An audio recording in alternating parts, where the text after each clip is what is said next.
नमस्कार, वंदे मातरम, जय हिंद साथियों, यदि आप बिहार शिक्षक भर्ती की तैयारी कर रहे हो तो एग्ज़ाम तो दोस्तों शुरू हो चुका है। आपका जिस भी डेट में लगा हो, आप लोग ज़्यादा से ज़्यादा रिवाइज करने की कोशिश कीजिए। दोस्तों, आज मैं आप लोगों को आधुनिक भारत का इतिहास व बिहार जीके की कुछ महत्वपूर्ण क्वेश्चन कराने वाला हूँ। तो देरी ना करते हुए दोस्तों शुरू करते हैं। दोस्तों, सभी जो क्वेश्चन हैं दोस्तों MCQ फॉर्म में है, इसमें ज़्यादा टाइम भी नहीं लगेगा और क्वेश्चन ज़्यादा हैं और कम समय में भी हो जाएंगे। दोस्तों देखते हैं, जैसे रामोसी विद्रोह दोस्तों कब हुआ था? 1822 से 29 के दौरान पश्चिमी घाट महाराष्ट्र के सतारा क्षेत्र में। किसके नेतृत्व में दोस्तों? वासुदेव बलवंत फड़के के नेतृत्व में हुआ था। कौन सा? रामोसी विद्रोह। डेट याद रखिएगा, 1822 से 29। कहाँ हुआ था? महाराष्ट्र के सतारा क्षेत्र में। और कौन थे दोस्तों? वासुदेव बलवंत फड़के के नेतृत्व में हुआ था। और दोस्तों, अरविंद घोष ने new lamp for old lake श्रृंखला लिखी। अरविंद घोष ने new lamp for old lake श्रृंखला लिखी थी। किसने? अरविंद घोष ने।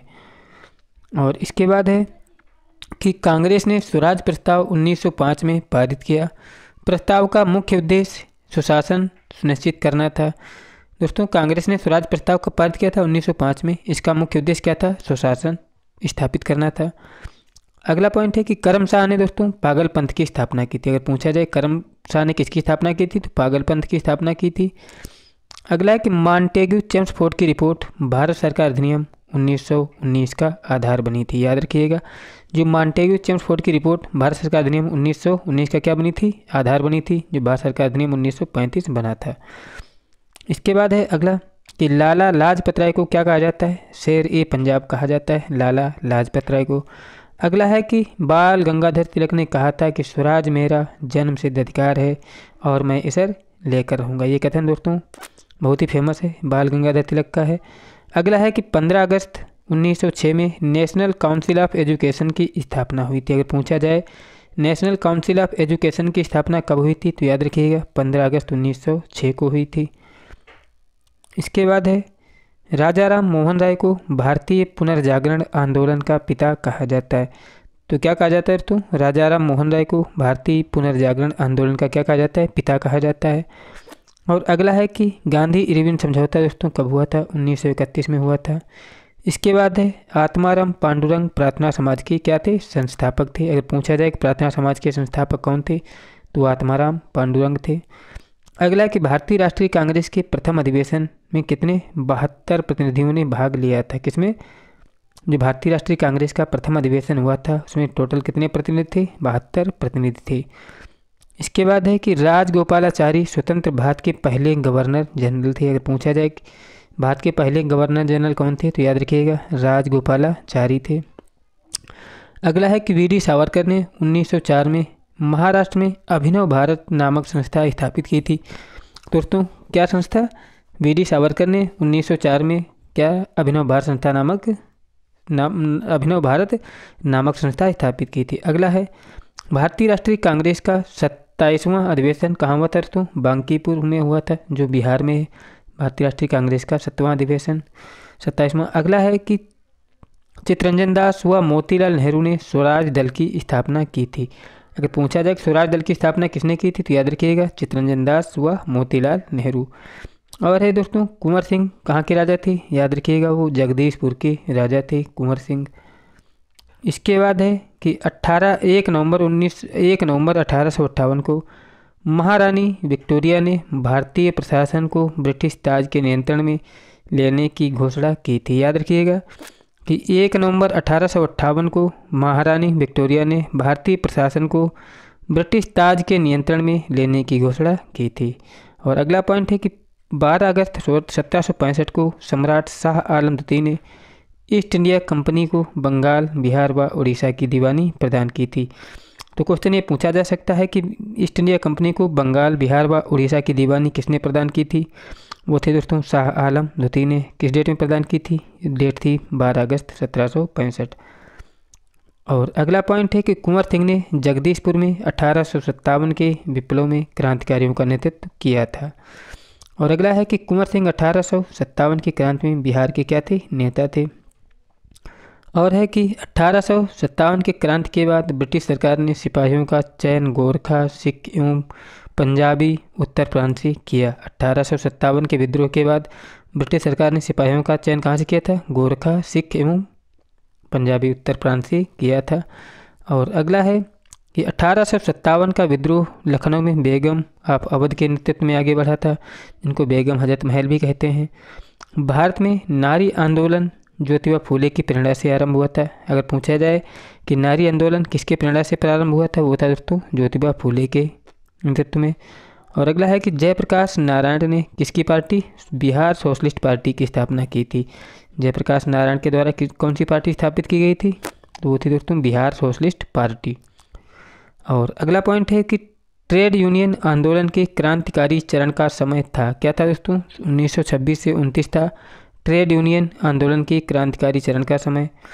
अगला है कि लॉर्ड डलहौजी के समय भारत में सर्वप्रथम रेलवे लाइन बिछाई गई थी। लॉर्ड डलहौजी के समय भारत में सर्वप्रथम रेलवे लाइन बिछाई गई थी, याद रखिएगा। अगला है कि रांची बिरसा मुंडा का कार्यक्षेत्र था। रांची जो है बिरसा मुंडा का कार्यक्षेत्र था। और इसके बाद है कि बलदेव सहाय ने महाधिवक्ता के पद से 1942 में क्या था? त्यागपत्र दिया था। किसने? बलदेव सहाय ने। अगला है कि सुभाष चंद्र बोस फॉरवर्ड ब्लॉक के क्या थे? संस्थापक थे। पूछा जाए कि फॉरवर्ड ब्लॉक के संस्थापक कौन थे? तो दोस्तों सुभाष चंद्र बोस थे। अगला है कि इंडियन एसोसिएशन ऑफ कलकत्ता का भारतीय राष्ट्रीय कांग्रेस की पूर्व संस्था थी।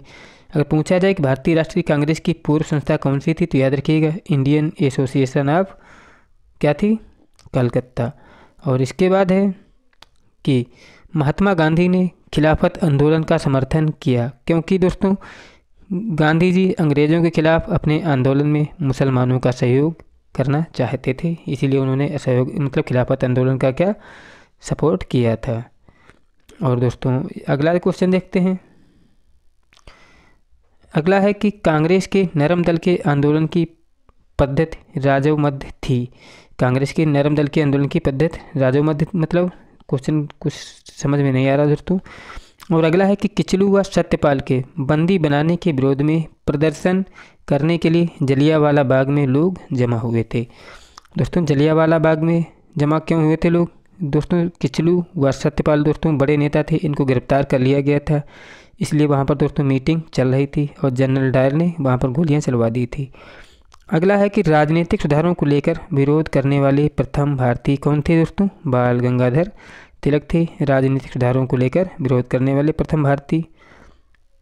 इसके बाद है कि प्रभावती देवी भागलपुर क्षेत्र की स्वतंत्रता संग्राम सेनानी थी। प्रभावती देवी कौन थी दोस्तों? भागलपुर क्षेत्र की स्वतंत्रता संग्राम सेनानी थी। और अगला है कि 1942 के आंदोलन में राजेंद्र प्रसाद को बांकीपुर जेल में कैद रखा गया था। 1942 के आंदोलन में राजेंद्र प्रसाद को बांकीपुर जेल में क्या रखा गया था? कैद रखा गया था। और अगला है कि चंपारण नील आंदोलन के राष्ट्रीय नेता महात्मा गांधी थे। अगर पूछा जाए कि चंपारण नील आंदोलन के राष्ट्रीय नेता कौन थे, तो वो थे दोस्तों महात्मा गांधी। अगला है कि गांधी जी ने असहयोग आंदोलन 1920 में प्रारंभ किया था। और दोस्तों क्या होता है कि भारत छोड़ो आंदोलन 9 अगस्त 1942 में प्रारंभ हुआ था, भारत छोड़ो आंदोलन। और अगला है कि अंग्रेज शासन काल में बिहार अफीम उत्पादन हेतु प्रसिद्ध था।